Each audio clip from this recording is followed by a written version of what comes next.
Item ಯಾವುದೇ ಇರಲಿ try ಮಾಡಿ ಆಚಿ ಚಿಕನ್ ಮಸಾಲಾ. ಉದ್ಯಮಿ ಸಿಜೆ ರಾಯ್ ಆತ್ಮಹತ್ಯೆ ಪ್ರಕರಣಕ್ಕೆ ಸಂಬಂಧಪಟ್ಟಂತೆ ಅಂತಿಮ ಹಂತದತ್ತ ತಲುಪಿದೆ ಎಸ್ಐಟಿ ತನಿಖೆ.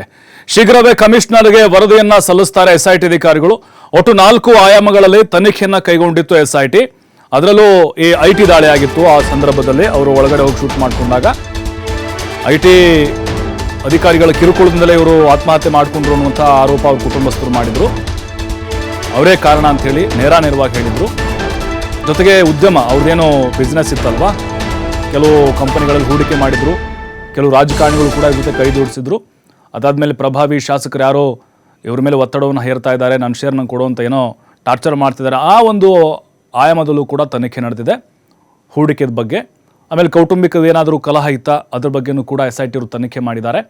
ಹಲವು ದಾಖಲೆ ಕಡತಗಳನ್ನು ಪರಿಶೀಲನೆ ಮಾಡಿದ್ದಾರೆ. ಕಚೇರಿ ಸಿಬ್ಬಂದಿ ಅಧಿಕಾರಿಗಳ ಹೇಳಿಕೆ ದಾಖಲು ಮಾಡಿದ್ದಾರೆ. ಐಟಿ ಅಧಿಕಾರಿಗಳ ವಿಚಾರಣೆ ನಡೆಸಿ ಅವರ ಸ್ಟೇಟ್ಮೆಂಟನ್ನು ಕೂಡ ತೆಗೆದುಕೊಂಡಿದ್ದಾರೆ. ರಾಯ್ ಕುಟುಂಬದವರ ವಿಚಾರಣೆ ಕೂಡ ಎಸ್ಐಟಿ ತಂಡ ನಡೆಸಿದೆ. ಈಗ ಕಮಿಷನರ್ ಅವರಿಗೆ ಒಂದು ವರದಿಯನ್ನು ಸಲ್ಲಿಸ್ತಾರೆ. ಅದಾದಮೇಲೆ ನೋಡಬೇಕು ನಿಖರವಾದಂಥ ಕಾರಣ ಏನು ಅನ್ನೋದು ಬಹುಶಃ ಅವತ್ತು ಗೊತ್ತಾಗುತ್ತೆ. ಯಾಕಂದರೆ ಇಲ್ಲಿವರೆಗೂ ಎಸ್ಐಟಿ ಅವರು ತನಿಖೆ ನಡೆಸಿರೋ ಪ್ರಕಾರ ಅಂಥ ಬಲವಾದಂಥ ಸಾಕ್ಷಿಗಳೇನೂ ಕೂಡ ಇವರಿಗೆ ಸಿಕ್ಕಿಲ್ಲ. ಅಥವಾ ಕೆಲವು ಟೆಕ್ನಿಕಲ್ ಎವಿಡೆನ್ಸ್ ಏನಿದ್ದಾವೆ, ಸಿಜೆ ರಾಯ್ ಅವರ ಒಂದು ಕಾಲ್ ಡೀಟೇಲ್ಸ್ ಏನಿದೆ, ಅವರು ಬಹುತೇಕವಾಗಿ ಎಲ್ಲ ವಾಟ್ಸಪ್ಪಲ್ಲೇ ಮಾಡಿದ್ರಂತೆ. ಹಾಗಾಗಿ ಅದರದ್ದು ಕೂಡ ಇನ್ನೂ ಬರಬೇಕಾಗಿದೆ ಆ ಒಂದು ಲಿಸ್ಟು. ಅದಾದಮೇಲೆ ವಿದೇಶಗಳಲ್ಲೂ ಕೂಡ ಇವರು ಹೂಡಿಕೆಯನ್ನು ಮಾಡಿದರು. ಅವರ ಪುತ್ರ ಕೂಡ ದುಬೈನೆಲ್ಲ ಬಿಸ್ನೆಸ್ಸನ್ನು ಮಾಡ್ತಾಯಿದ್ರು. ಮತ್ತು ಇವು ಸಾಲವನ್ನು ಮಾಡಿಕೊಂಡಿದ್ರು ಜಾಸ್ತಿ ಅನ್ನೋದು ಕೂಡ ಒಂದು ಆಯಾಮದಲ್ಲಿ ಕೇಳಿಬಂದಂಥ ಅನುಮಾನ. ಆ ಎಲ್ಲ ಆಯಾಮಗಳಲ್ಲೂ ಕೂಡ ಎಸ್ಐಟಿ ಅವರು ತನಿಖೆಯನ್ನು ಮಾಡಿದ್ದಾರೆ. ವರದಿಯನ್ನು ರೆಡಿ ಮಾಡ್ತಾ ಇದ್ದಾರೆ. ಆ ವರದಿಯನ್ನು ಕಮಿಷನರ್ ಅವರು ಪರಿಶೀಲನೆ ಮಾಡಿ ಮುಂದಿನ ಕಾನೂನಾತ್ಮಕವಾದಂಥ ಪ್ರಕ್ರಿಯೆಗಳೇನಾಗಬೇಕು ಅನ್ನೋದನ್ನು ನಿರ್ಧಾರವನ್ನು ಮಾಡ್ತಾರೆ. ಅದರ ಜೊತೆಗೆ ಸಿಜೆ ರಾಯ್ ಅವರ ಆತ್ಮಹತ್ಯೆಯ ಹಿಂದೆ ಹಲವು ಕಾರಣಗಳಿದ್ವು ಅನ್ನೋದು ಒಂದು ರೀತಿ ಅನುಮಾನ ಅಷ್ಟೇ ಆಗಿತ್ತದು. ಬಟ್ ನಿಖರವಾಗಿ ಯಾವುದೂ ಕೂಡ ಅದು ಪ್ರೂವ್ ಆಗಿರಲಿಲ್ಲ. ಮತ್ತು ಇಲ್ಲಿ ಬಲವಾಗಿ ಕೇಳಿಬಂದಂಥ ಒಂದು ಆರೋಪ ಅಂತ ಹೇಳಿದ್ರೆ ಆದಾಯ ತೆರಿಗೆ ಇಲಾಖೆ ಅಧಿಕಾರಿಗಳ ಒಂದು ಕಿರುಕುಳ. 1 ತಿಂಗಳಿನಿಂದ ನಮ್ಮ ಅಣ್ಣಂಗೆ ಟಾರ್ಚರ್ ಕೊಡ್ತಾ ಇದ್ರು, ಹೆದರಿಸ್ತಿದ್ರು, ಬೆದರಿಸ್ತಿದ್ರು ಅಂಥೇಳಿ ಅವ್ರ ಸಹೋದರ ಹೇಳಿದ್ದು. ಅದನ್ನು ಹೊರತುಪಡಿಸಿದರೆ ಇವರೇನೋ ಟ್ಯಾಕ್ಸ್ ಸಿಕ್ಕಾಪಟ್ಟೆ ಬಾಕಿ ಉಳಿಸ್ಕೊಂಡಿದ್ರು ಅನ್ನೋದು, ಮತ್ತು ಮೈ ತುಂಬ ಸಾಲ ಮಾಡಿಕೊಂಡಿದ್ರು ಅಂಥೇಳಿ, ಕೈ ಸುಟ್ಕೊಂಡಿದ್ರು ಅಂಥೇಳಿ, ಹಣವನ್ನು ಇನ್ವೆಸ್ಟ್ ಮಾಡಿ ಅಂಥೇಳಿ, ಇದೆಲ್ಲವೂ ಕೂಡ ಅದರಲ್ಲಿ ಉಲ್ಲೇಖ ಆಗಿರುತ್ತೆ ಸಹಜವಾಗಿ. ಮತ್ತಷ್ಟು ಮಾಹಿತಿ ನಮ್ಮ ಪ್ರತಿನಿಧಿ ಸಂತೋಷ್ ನೀಡ್ತಾರೆ. ಸಂತೋಷ್, ಈಗ ಇಲ್ಲಿವರೆಗೂ ಎಸ್ಐಟಿ ತನಿಖೆ ಮಾಡಿದ್ದಾರೆ ಹಲವು ಆಯಾಮಗಳಲ್ಲಿ. ಅಂದರೆ ಅವರ ಸ್ವಯಂ ಪ್ರೇರಿತ ಆ ನಿರ್ಧಾರವೇ ಆತ್ಮಹತ್ಯೆಗೆ ಕಾರಣ ಅನ್ನೋದು ಬಹುತೇಕವಾಗಿ ಇಲ್ಲಿ ಗೊತ್ತಾಗುತ್ತಾ, ಅಥವಾ ನೆಕ್ಸ್ಟ್ ಕಮಿಷನರ್ ಅದನ್ನ ಪರಿಶೀಲನೆ ಮಾಡಿ ಮುಂದಿನ ಕಾನೂನಾತ್ಮಕವಾದಂಥ ಪ್ರಕ್ರಿಯೆ ನಿರ್ಧಾರ ಮಾಡಿದ ಮೇಲೆ ಅಸಲಿ ಸತ್ಯ ರಿವೀಲ್ ಆಗುತ್ತಾ, ಹೇಗೆ?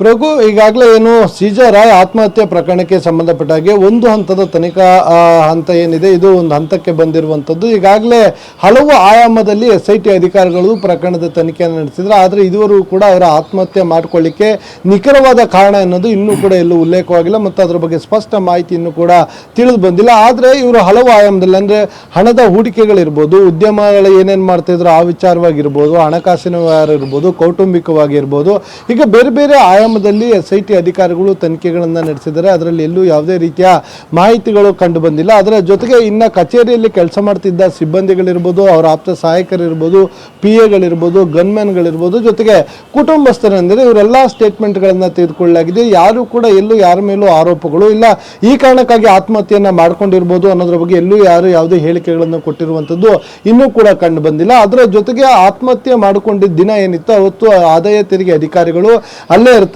ಅವರು ಪರಿಶೀಲನೆಯನ್ನು ಮಾಡಲಿಕ್ಕೆ ಬಂದಿರ್ತಾರೆ. ಅಂದರೆ 2-3 ತಿಂಗಳ ಹಿಂದೆ ದಾಳಿಯನ್ನು ನಡೆಸಿರ್ತಾರೆ. ದಾಳಿಯನ್ನು ನಡೆಸಿ ದಾಖಲಾತಿಗಳ ಪರಿಶೀಲನೆಗೆ ಬಂದಾಗ 3 ಗಂಟೆಗಳ ಕಾಲ ಅವರೊಂದು ಸ್ಟೇಟ್ಮೆಂಟನ್ನು ಕೊಟ್ಟಿರ್ತಾರೆ. ಆ ಸ್ಟೇಟ್ಮೆಂಟಲ್ಲೂ ಬಹುತೇಕವಾಗಿ ಮುಕ್ತಾಯವಾಗಿರುತ್ತೆ. ಆದರೆ ದಾಖಲಾತಿಗಳನ್ನು ಪರಿಶೀಲನೆಗೆ ಬಂದಂಥ ದಿನ ಮನೆಯಿಂದ ಕಚೇರಿಗೆ ಬಂದಂಥವರು ಬಂದು ಅಲ್ಲಿ ಆತ್ಮಹತ್ಯೆಯನ್ನು ಮಾಡ್ಕೊಂಡಿರ್ತಾರೆ. ಅಲ್ಲಿ ಆ ಸಂಬಂಧ ಕೂಡ ಆದಾಯ ತೆರಿಗೆ ಅಧಿಕಾರಿಗಳು ಅವತ್ತು ಯಾರೆಲ್ಲ ಇದ್ದರು ಅವರ ಹೇಳಿಕೆಗಳನ್ನು ಕೂಡ ಈಗಾಗಲೇ ತೆಗೆದುಕೊಂಡಿರುವಂಥದ್ದು. ಅದರ ಜೊತೆಗೆ ಆದಾಯ ತೆರಿಗೆ ಅಧಿಕಾರಿಗಳು ದಾಳಿಯನ್ನು ನಡೆಸಲಿಕ್ಕೆ ನಿಖರವಾದ ಕಾರಣ ಇತ್ತು, ಅದರ ದೂರುಗಳು ಬಂದಿತ್ತ, ಇಲ್ಲ ನಿಮಗೆ ಆದಾಯ ತೆರಿಗೆ ಇವರು ಇನ್ಕಮ್ ಟ್ಯಾಕ್ಸನ್ನು ಕಟ್ಟದೇ ಇರೋದಕ್ಕೆ ಏನಾದರೂ ಪೂರಕವಾದ ದಾಖಲೆಗಳಿತ್ತ, ಹೀಗಾಗಿ ನೀವು ದಾಳಿಯನ್ನ ನಡೆಸಿದ್ರೆ ಅದಕ್ಕೆ ಬೇಕಾಗಿದ್ದಂತ ಅಂದ್ರೆ ದಾಳಿಯನ್ನ ನಡೆಸಲಿಕ್ಕೆ ಇದ್ದ ಕಾರಣಗಳನ್ನ ಆ ಕಾರಣಗಳನ್ನ SIT ಅಧಿಕಾರಿಗಳಿಗೆ ತಿಳಿಸಿ ಅಂತೇಳಿ ಆ ಮಾಹಿತಿಗಳನ್ನು ಕೂಡ ಕೇಳಿರುವಂಥದ್ದು. ಈ ಎಲ್ಲಾ ಮಾಹಿತಿಗಳನ್ನ ಕಲೆ ಹಾಕಿದ್ರು ಕೂಡ ಎಲ್ಲೂ ಇವರ ಆತ್ಮಹತ್ಯೆ ಮಾಡ್ಕೊಳ್ಳಿಕ್ಕೆ ನಿಖರವಾದ ಕಾರಣಗಳು ಕಂಡು ಬರುತ್ತಿಲ್ಲ. ಹೀಗಾಗಿ SIT ಅಧಿಕಾರಿಗಳು ಈಗಿರುವಂತಹ ಮಾಹಿತಿಗಳನ್ನ ಆಧಾರವಿಟ್ಟವಾಗಿ ಪ್ರಿಲಿಮಿನರಿ ಅಂದ್ರೆ ಪ್ರಾಥಮಿಕವಾಗಿ ಒಂದು ಹಂತದ ವರದಿಯನ್ನ